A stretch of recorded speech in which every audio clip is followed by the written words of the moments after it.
el último año y medio, nosotros hemos experimentado y hemos experimentado una situación muy especial y muy difícil, mental y físicamente. Y en ese sentido, la realidad en la cual nosotros vivíamos anteriormente ya no existe. Y en la actualidad estamos aprendiendo a vivir en una nueva realidad, la cual tristemente está plasmada por sentimientos de temor, ansiedad, soledad, ira y hostilidad.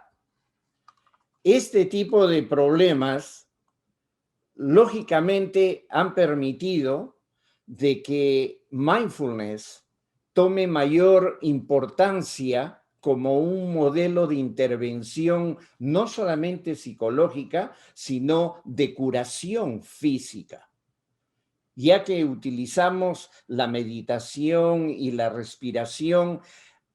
Estamos considerando el modelo biopsicosocial de salud y enfermedad para poder trabajar e intervenir con las personas que hoy en día requieren de atención, y es por ello que esta práctica ha tomado una gran importancia, porque considera dentro de su paradigma el modelo biopsicosocial de la salud y enfermedad, que brevemente está relacionada con el estrés que todos vivimos y experimentamos en el día a día, y que este estrés genera un nivel de percepción muchas veces relacionada con las emociones que acabo de mencionar, como el temor, la ansiedad, la ira, la soledad, la hostilidad.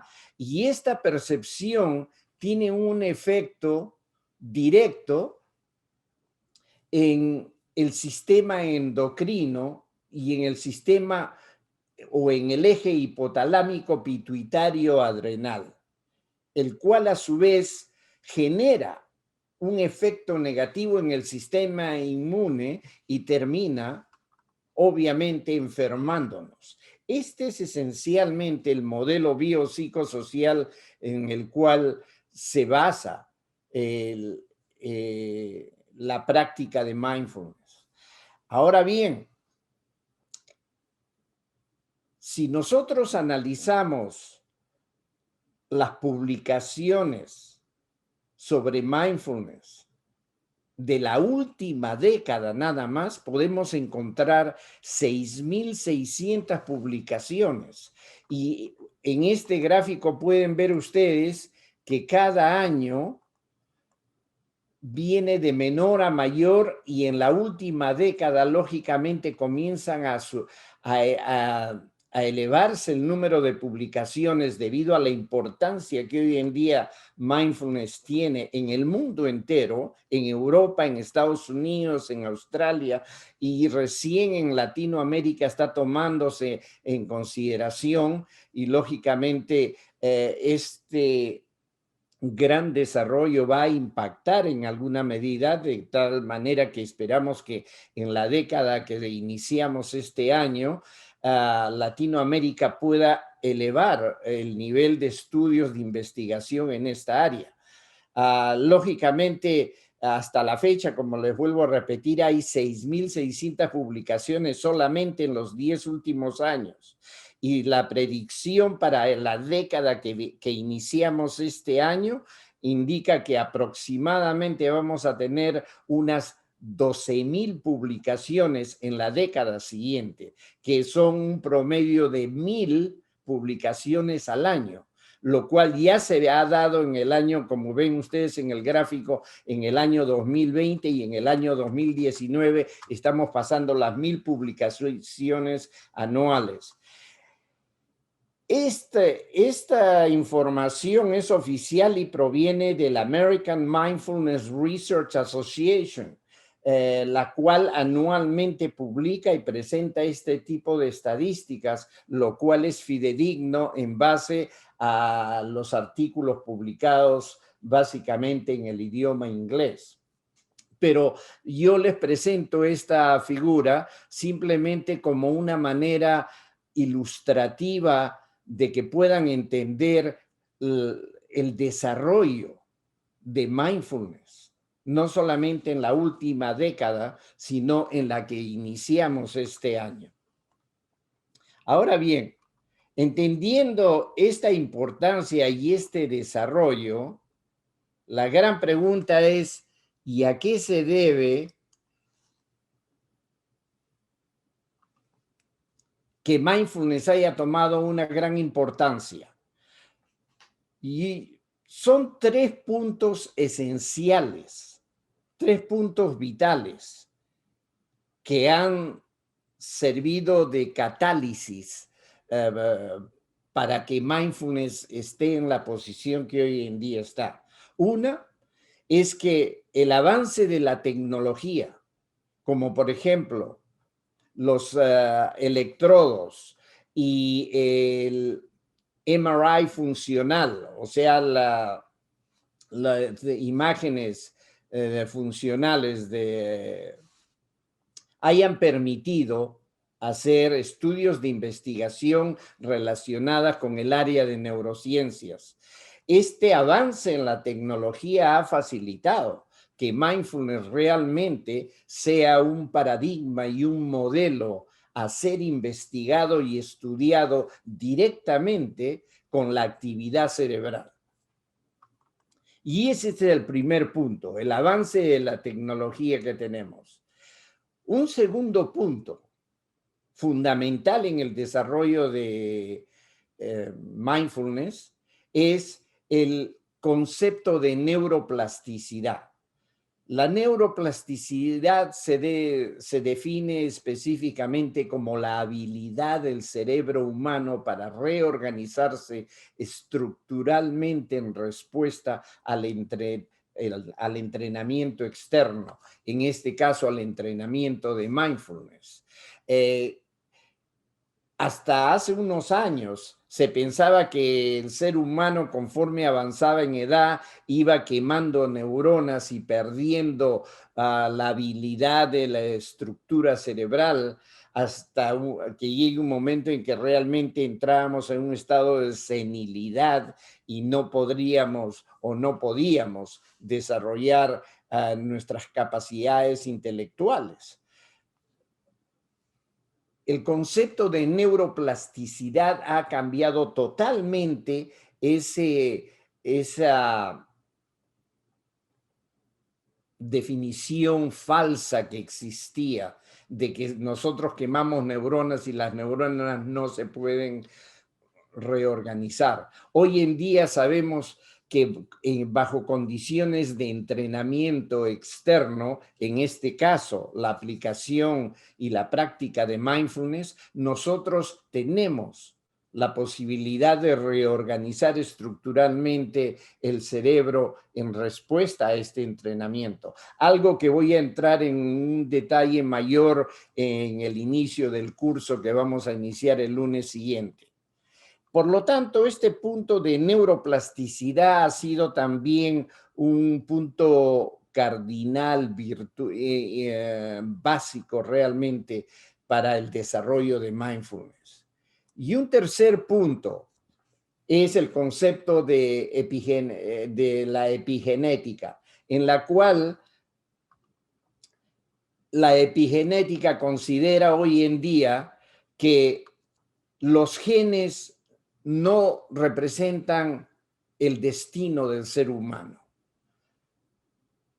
Los aspectos ambientales son los que manejan el proceso genético en gran medida, particularmente como ustedes pueden ver acá en esta parte inferior, los estilos de vida, las dietas que podemos tener, los programas nutricionales, el nivel de consumo de alcohol, el consumo de tabaco y el nivel de ejercicios físicos o una vida sedentaria. Todo ese estilo de vida genera mutaciones genéticas en muchos casos que son para beneficio de nosotros. Por lo tanto, los genes no son la regla del destino del ser humano, sino los procesos ambientales, entre los cuales el más importante, considero yo, son los estilos de vida que nosotros escogemos.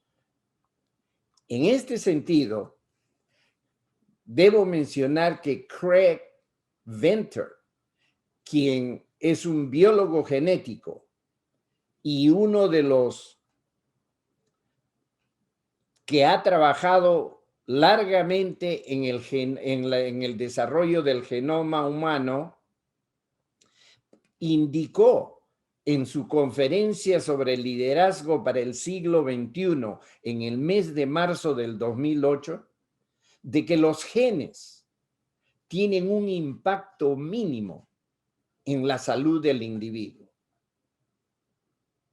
Es más, indicó que los factores ambientales y los estilos de vida son realmente lo que prima en los procesos genéticos que nosotros desarrollamos durante nuestra vida. Esto está dicho claramente por Craig Venter, una autoridad en genética humana y uno de los personajes que ha tenido una gran influencia en el desarrollo del concepto de epigenética. Por lo tanto, estos tres conceptos, el desarrollo de la tecnología como las, el fMRI y los electrodos y los análisis de sangre que se pueden hacer marcas inmunológicas han permitido que mindfulness hoy en día sea una de las intervenciones, no posiblemente la intervención psicológica de mayor desarrollo en la historia de la psicología. Ninguna otra corriente psicológica de intervención psicológica y terapéutica ha tenido el desarrollo y la fuerza que tiene mindfulness. Y obviamente esto todavía no se ve en Latinoamérica y en el Perú, porque todo esto ha nacido en Estados Unidos y Europa, y lógicamente es allí en estos lugares donde el desarrollo es mayor.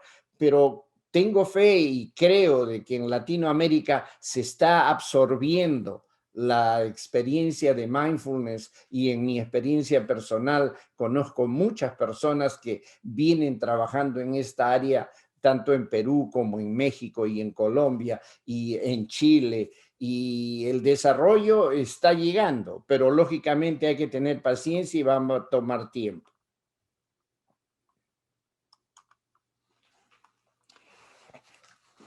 Ahora quiero referirme brevemente a los mecanismos conceptuales de mindfulness y darles una idea que dentro de esos mecanismos conceptuales el éxito de mindfulness radica en que realmente es una forma de intervención psicológica de tercera generación que conglomera un conjunto de conceptos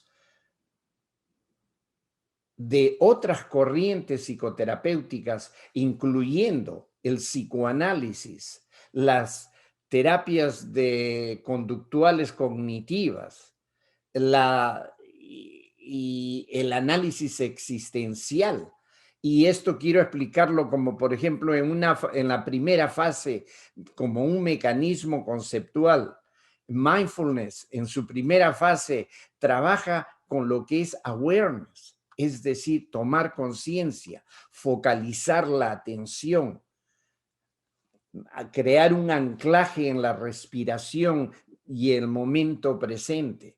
Y todo este aspecto de trabajo que ustedes han desarrollado con el doctor Arredondo y con Giancarlo Magro, justamente está dentro de este concepto de la primera fase, a la cual yo considero, o en nuestro laboratorio acá en USF, consideramos el proceso de awareness, que es de toma de conciencia, la práctica de mindfulness como una manera de entrenar a un individuo a focalizar la atención y llegar a ser consciente no solamente de sus pensamientos, sino también de sus emociones y de la realidad particularmente de los filtros que nosotros creamos en nuestra mente, que altera y fricciona la realidad tal como es. Y en lugar de ver la realidad tal como es, simplemente estamos acostumbrados a traer nuestras propias creencias y nuestras propias experiencias y generar una especie de polarización de lo que es real. Una segunda fase dentro de este proceso de mindfulness tiene que ver con la meditación, porque la meditación es justamente la herramienta de trabajo de mindfulness y que proviene de las culturas orientales, del budismo en particular, orientado a mindfulness, en la que tiene mucho que ver con no solamente con la toma de conciencia, sino con la forma de respiración, utilizando la respiración en la misma manera como Marcial y Giancarlo hicieron en sus prácticas una respiración que genere un nivel de relajación y la respuesta de relajación que está íntimamente vinculada con la estimulación del tono vagal, al cual Arredondo también la ha mencionado. Una tercera fase de los mecanismos conceptuales de mindfulness tiene que ver con un proceso de condicionamiento. Y esto está muy relacionado con las teorías conductuales en las cuales hemos sido entrenados por el hecho de que todo proceso de entrenamiento dentro del marco de mindfulness genera un proceso de habituación. Yo tengo aproximadamente 25 años en la práctica de mindfulness y lógicamente lo que he logrado ahora dentro de mi cuerpo y de mi mente ha sido generada por ese proceso de habituación dentro de mis ejercicios de respiración y meditación. Por lo tanto, hay un proceso de condicionamiento que se pueden explicar bajo las leyes de la terapia conductual, particularmente de la terapia conductual operante, que utiliza el reforzamiento como una de las técnicas conductuales. Dentro de esta fase 3 o del proceso de condicionamiento, lógicamente observamos que uno de los beneficios de la habituación a la práctica es la atención sostenida. En la fase 1 comenzamos y aprendemos a focalizar la atención. En la fase 3 ya tenemos un mayor dominio de esa atención y podemos concentrarnos de una manera más adecuada y manejar nuestra práctica de meditación con mayor facilidad. Igualmente, podemos tomar conciencia de los juicios de valor, de aceptación y un condicionamiento al nivel cerebral, que es un tema muy amplio en el cual no voy a entrar. Creo que el doctor Arredondo mencionó algo al respecto, pero el condicionamiento no solamente es conductual, sino en el campo de neurociencias y ya hemos podido observar y existe evidencia suficiente de que el condicionamiento a nivel cerebral, estructural de neuronas y de sinapsis se da. Por lo tanto, esos cambios estructurales a nivel cerebral se reflejan en la conducta de la persona. Todo esto básicamente como un proceso de condicionamiento. Y una última fase, que es la fase 4, a la cual la denominamos el análisis existencial, es al hecho de que la práctica de mindfulness no solamente nos lleva a un buen manejo de nuestra atención y de la toma de conciencia y del manejo de la respiración para encontrar una respuesta de relajación, sino que nos permite lograr un sentido de significado y de propósito en nuestra vida. Y es ahí, justamente en esta fase 4, donde comenzamos a sentir que la práctica de mindfulness nos enseña a encontrar, no sé si diría la felicidad, porque es un tema aparte al cual no me siento muy convencido de que la felicidad sea la meta de todos, sino la paz interior. Yo cambio el concepto de felicidad con el concepto de paz interior. Yo creo que en última instancia nosotros los seres humanos lo que buscamos al final del día es paz y bienestar.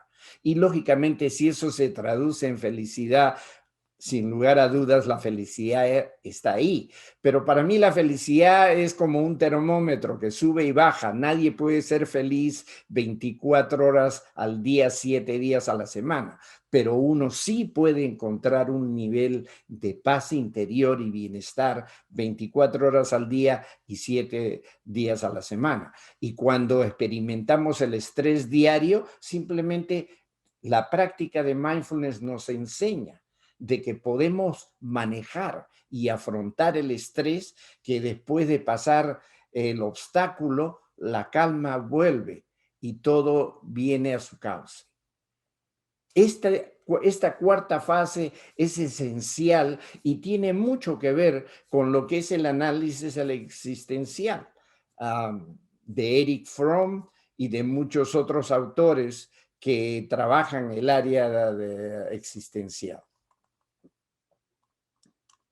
Un segundo punto en cuanto a los mecanismos de mindfulness tiene que ver con los mecanismos neurocognitivos y a manera general puedo indicarles de que los estudios de investigación en el área de neurociencias han demostrado y existe suficiente evidencia desde los laboratorios de Sarah Lazar y de Richard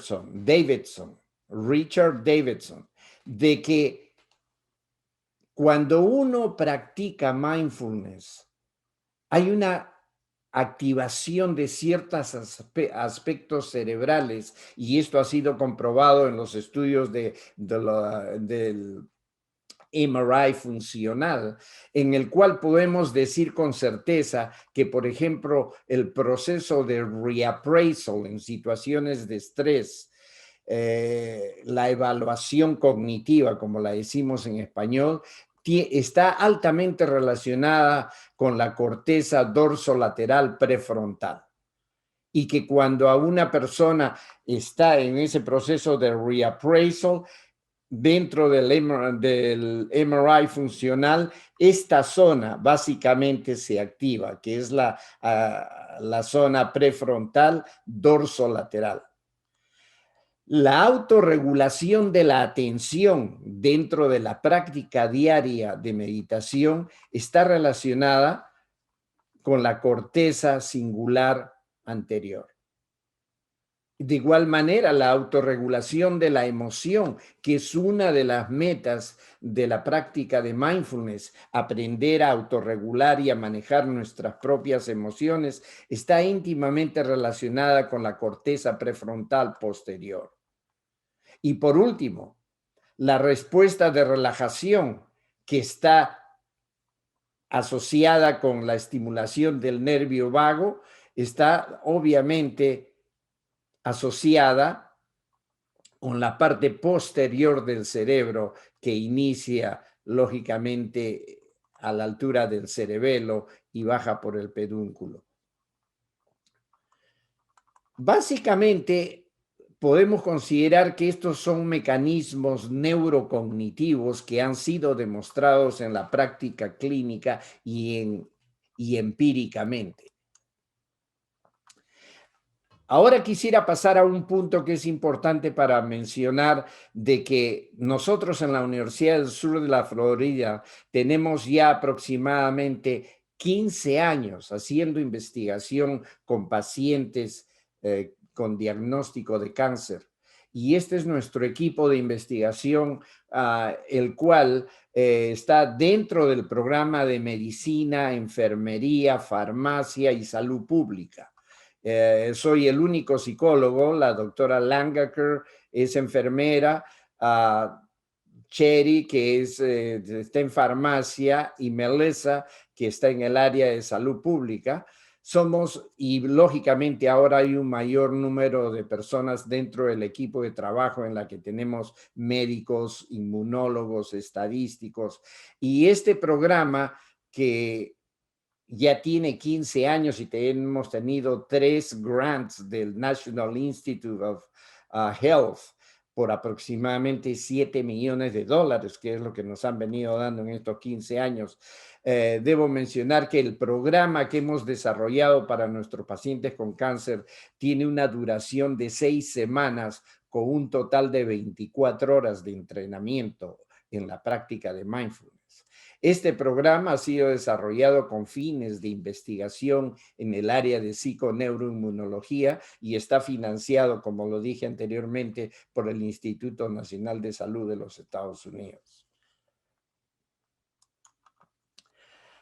Uno de los aspectos en la cual nosotros tenemos interés por cuanto es el programa de MBSR, que es la práctica de mindfulness relacionada con la reducción de estrés en pacientes con cáncer.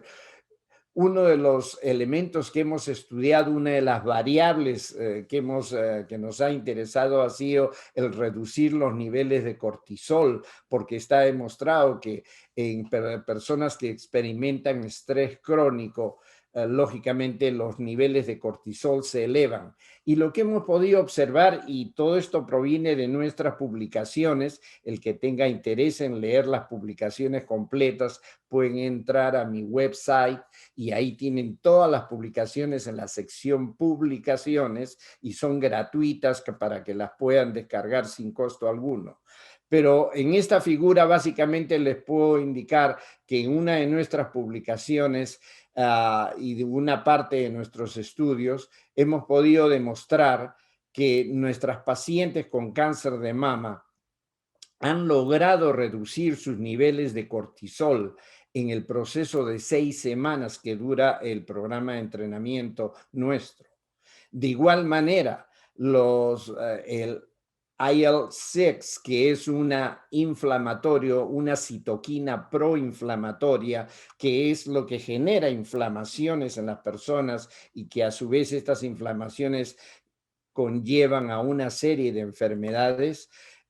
Nuestros pacientes han podido reducir el nivel de inflamación en base a los análisis de sangre que se hacen en nuestros estudios en 6 semanas, desde el baseline, que fue el primer día antes de comenzar el tratamiento, y al final del tratamiento, a las 6 semanas.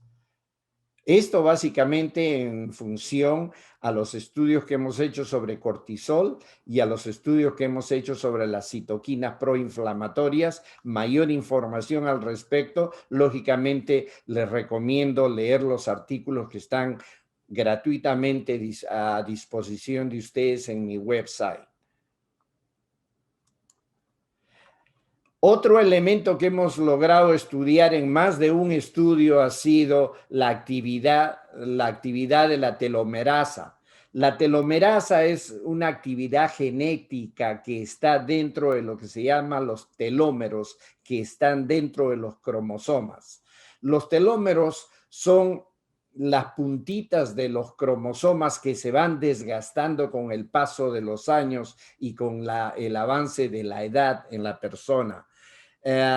Y para que este desgaste se produzca, tiene que haber una pérdida de una actividad enzimática que está dentro de los telómeros que se llama telomerasa. Es una enzima que es la que se va perdiendo. Los análisis genéticos que hemos realizado en pacientes con cáncer en nuestro programa de 6 semanas demuestran de que desde el primer día que iniciaron el tratamiento a las 6 semanas ya había una elevación de telomerasa, y 6 semanas después de haber terminado el tratamiento, o sea, en la semana 12, ese aumento de la telomerasa continuaba en nuestros pacientes. Estos resultados obviamente son estimulantes, porque ahora hay un gran número de estudios en otros laboratorios, en muchas universidades, que están dedicados al estudio de la telomerasa y los telómeros, que con diferentes tipos de poblaciones, no solamente con pacientes con cáncer, sino con otro tipo de samples, de poblaciones, y vienen demostrando lo mismo, de que la práctica de mindfulness ayuda a la elevación de la telomerasa, lo cual significa que contrapone la pérdida el achicamiento de los telómeros, que es un proceso normal de estrés genético debido al avance de la edad. Para concluir mi presentación, debo mencionar, y espero que algunos conozcan a este personaje, William James. William James es conocido como el padre de la psicología americana. Él nació aproximadamente en 1846 y murió aproximadamente en 1910. En 1890 publicó un libro titulado Principios de Psicología. Y en este libro, en uno de sus capítulos, él se refirió específicamente a la atención, siendo la atención el punto crucial, el punto central de la práctica de mindfulness, porque cuando nosotros aprendemos a poner atención utilizando la respiración y la práctica de meditación, nosotros enfocamos nuestra atención en las experiencias que estamos viviendo en el momento presente. Por lo tanto, la atención, el aprendizaje de focalizar la atención y a través de un proceso de condicionamiento manejar la atención sostenida es crítica en la práctica de mindfulness. Y hace 130 años, William James ya hablaba de la importancia de la atención. Y estas son sus palabras. The Faculty of Voluntary, no lo voy a leer en inglés, pero lo he puesto en español, que traduce específicamente esto, y diciendo lo siguiente. Esto dijo William James en 1890. La habilidad de recuperar voluntariamente la atención distraída, es decir, traer la atención al momento presente una y otra vez, es la raíz del carácter de una persona y el buen juicio. Y una educación, esto ya va para todos los educadores, psicólogos educacionales y todas las personas que trabajen con poblaciones de estudiantes, niños, jóvenes, adolescentes, adultos. Un buen juicio y una educación que mejore esta habilidad será la educación por excelencia.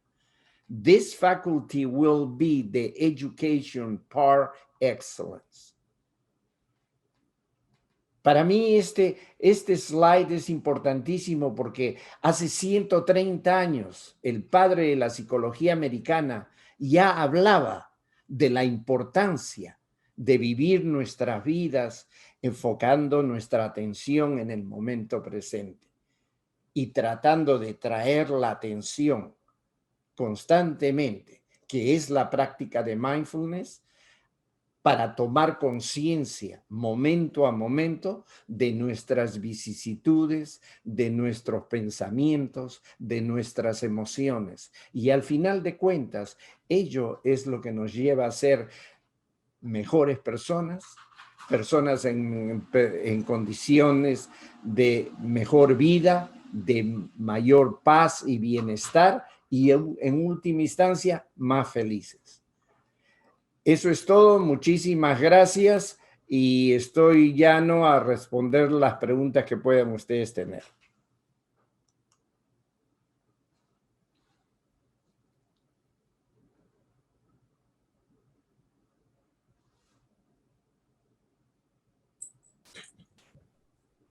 Muchísimas gracias, doctor Moscoso.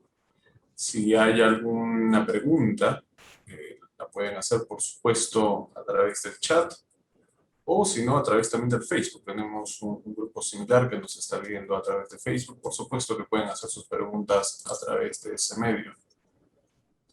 Mientras tanto, doctor Manolita, aprovechando que todavía tenemos unos minutos y dándole la posibilidad a la audiencia que puede escribir sus preguntas, por lo pronto ya hay algunos agradecimientos por lo mismo.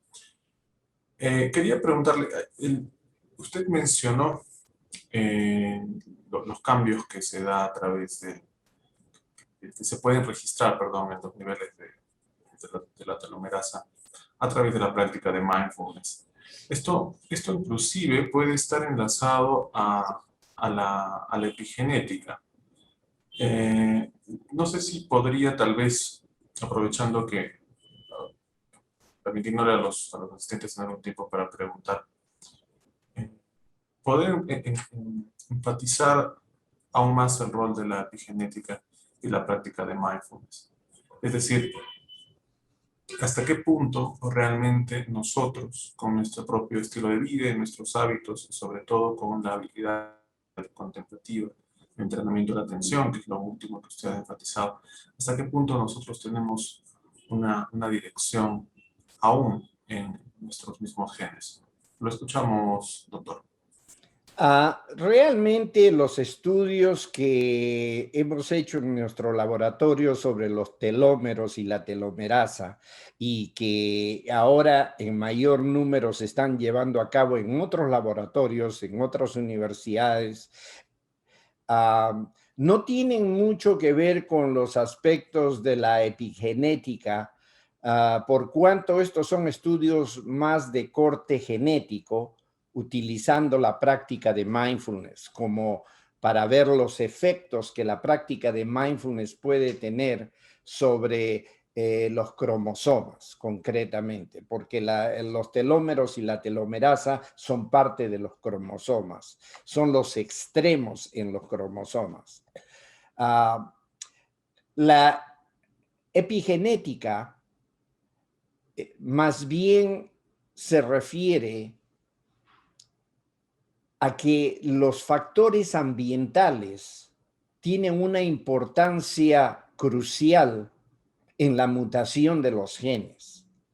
Porque hasta hace unos años se consideraba que una persona que podía tener una enfermedad como por ejemplo el cáncer, por dar ejemplo, el cáncer, muchos de los cánceres tenían que ver con las mutaciones genéticas que venían de herencias de los padres y de los abuelos, y que en las familias donde hay cáncer, las personas, los niños y los hijos iban a terminar con cáncer. Y esto es totalmente falso. Hoy en día sabemos que no es real. Y justamente ese es el concepto de la epigenética. La epigenética le da importancia a los aspectos ambientales, a los estilos de vida, y tienen una mayor preponderancia que los genes que nosotros traemos de nuestros padres, de nuestros abuelos. Y en esencia, esa es la parte de la epigenética. Lógicamente, la práctica de mindfulness ayuda a crear estilos de vida que son mucho más saludables, de tal manera que nosotros podamos contrarrestar la posibilidad de mutaciones genéticas que provienen de nuestros antecesores, de nuestros padres, de nuestros abuelos. Muchas veces tenemos, por dar otro ejemplo, existen genes, por ejemplo, para la depresión. Todos tenemos un gen que está relacionado con la depresión, pero eso no significa que ese gen se tiene que activar en todos nosotros. El desarrollo de una actitud positiva, de un estilo de vida saludable, puede contrarrestar totalmente ese gen que nos está persiguiendo en la depresión. porque es un gen que lo tenemos todos, así como hay muchos genes que para el cáncer también tenemos genes para el cáncer, pero eso no significa que se tienen, como se dice en términos genéticos, expresar en una persona. Los factores ambientales y los estilos de vida contrarrestan la posibilidad de que esos genes se expresen. Y básicamente esa es la idea y el concepto de la epigenética. Muchas gracias, doctor, por la aclaración. Y específicamente igual a esto que estamos conversando, Erika nos pregunta, Erika Redondo nos pregunta, doctor, por favor, ¿nos podría explicar cuál es la función específica de la telomerasa? Te agradezco de antemano su respuesta. La función de la telomerasa es la siguiente. Y siento no poder haber entrado en lo que es los telómeros y telomerasa anteriormente y solamente me dediqué a describir los resultados en ese tipo de estudios que hemos hecho. Pero antes de explicar lo que es la telomerasa, tengo que explicar qué son los telómeros. Los telómeros están en el extremo de los cromosomas. Los cromosomas son como unos palitos, como ustedes saben, y en la parte final existen una especie de lacitos que son fibras, como si fueran los lazos de los zapatos. En la cinta de los zapatos de un varón que usan los lacitos para amarrar el zapato, en las puntitas tenemos dos fierritos que están ajustados para que la pitita del pasador no se deshilache. Entonces ese metal asegura de que las puntas de los pasadores estén ajustados. Los telómeros hacen el rol de ese metal que mantiene ajustado a los cromosomas. Entonces, con el avance del tiempo, con la edad, conforme vamos entrando en una edad de la tercera edad, la segunda edad, tercera edad, por ejemplo, los jóvenes tienen en sus cromosomas, tienen los telómeros nuevecitos, como si fuera un par de pasadores nuevos. Una persona de 50 años, ya esos pasadores se están desgastando y se están comenzando a deshilachar, que significa que los cromosomas se están perdiendo y se están achicando. Una vez que explico lo que son los telómeros, tengo que decir que la actividad de la telomerasa, que es una actividad enzimática, son los que mantienen los telómeros íntegros. Y cuando la actividad de la telomerasa se reduce, los telómeros se van achicando, se van acortando. Entonces, en una persona que su actividad de telomerasa está en caída, lógicamente un avance en edad va a avanzar. Y eso sucede, por ejemplo, con mucha gente que, por dar un ejemplo ya práctico, que tienen 50, 55 años de edad y parece que tuvieran 75, que hay más arrugas, un mayor desgaste. Y dices, tú tienes 50 años, parece que tuvieras 70. Y por otro lado, hay gente que tiene 70 y 80 años y parece que tuvieran 60 años. Todo eso tiene que ver con los telómeros y la telomerasa. Entonces, es una especie de lo que se llama el estrés genético en relación a la telomerasa, y la telomerasa comienza a desgastarse naturalmente con la edad. Pero cuando uno tiene un estilo de vida adecuado y la práctica de mindfulness estimula esos estilos de vida óptimos, entonces podemos observar que la actividad telomerásica va subiendo, lo que permite una especie de rejuvenación, que es en la práctica lo que se espera. No sé si en alguna medida estoy tratando de explicar algo para una persona que no tiene ningún conocimiento, de tal manera que trato de ser lo más simple posible. Lógicamente que esto es mucho más complejo y requiere incluso de haber hecho estudios en biología molecular, pero estoy tratando de darle una explicación simplista a la persona, a la colega que haya hecho esa pregunta. Y espero que esté clara en alguna medida. Puesto que sí, doctor. Podemos entender que de la actividad de los telómeros va a depender del envejecimiento celular, ¿no? Exactamente. Y de ese envejecimiento, las funciones que puedan tener, y de ahí se puede ver disfuncionalidades, enfermedades. Exactamente.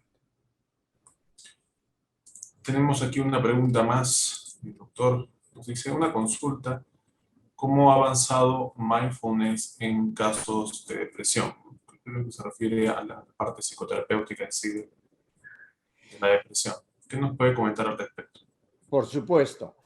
En el proceso de desarrollo de la práctica de mindfulness en los últimos 30 años, se ha abierto una nueva corriente que es la terapia de mindfulness basada en aspectos cognitivos, y que fue creada por un par de psicólogos canadiense e inglés, Williams y Siegel, que desarrollaron la terapia de mindfulness basada en la terapia cognitiva.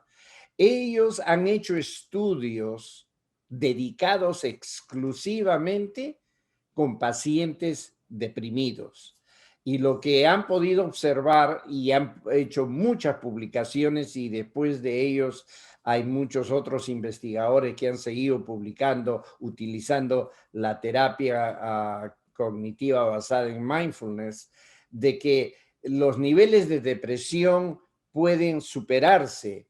Y lógicamente nosotros en nuestro laboratorio, una persona que es diagnosticada con cáncer obviamente va a experimentar situaciones de ansiedad y depresión, y nosotros, en base a nuestro programa 6 semanas, uno de los puntos más importantes en el alivio han sido el alivio de la ansiedad y la depresión, y esto nosotros lo tenemos publicado en un artículo que salió, nuestro primer artículo publicado el año 2009, que se titula Randomized Clinical Trial on Psychological Functions.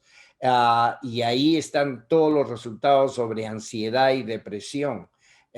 Y estos artículos están disponibles en mi website. Yo le recomendaría a esta persona que entre a mi website, a la sección publicaciones, y busque ese artículo que fue publicado en el año 2009 sobre depresión, y los resultados son buenos. Y hay una gran cantidad de estudios sobre mindfulness en pacientes deprimidos que reportan efectos positivos en el área de la depresión. Excelente, doctor. Muchísimas gracias por este espacio. Ya hemos llegado al final de su intervención. Nos sentimos muy contentos de que usted forme parte, de que forme parte de clase 2021. Comentarles también a las personas que están viendo esto, que van a ver en diferido también a través del canal de YouTube, que el doctor Manolete Moscoso es director de un curso dentro de nuestra escuela de investigación profesional, que precisamente apunta a brindar estos recursos para personas que quieran empezar con la investigación en salud, sobre todo, en psicología de la salud, o quieren empezar a plantear un proyecto de tesis, o quieren especializarse específicamente en mindfulness en pacientes con cáncer. Doctor, muchísimas gracias. Le damos unos segundos finales para sus palabras de despedida. Bueno, Giancarlo, realmente les agradezco a ustedes por la invitación. Me siento muy satisfecho de poder colaborar con ustedes. Realmente, como lo dije al inicio de esta presentación, la labor que ustedes están haciendo y que tú diriges es loable, es noble, es fabulosa para un país como el nuestro, como el Perú, que necesita tanto de ayudar a gente joven, a niños, adolescentes en las escuelas y en los hospitales. Y yo me siento feliz de poder ser un colaborador a ustedes. Así es que a las gracias va a ustedes por haberme dado esta oportunidad el día de hoy y estoy seguro que en el futuro vamos a tener oportunidades de mucha mayor interacción porque me encanta este tipo de misiones y de proyectos como el que ustedes están desarrollando. Quiero cerrar mi presentación diciendo los felicito a ustedes y hasta pronto.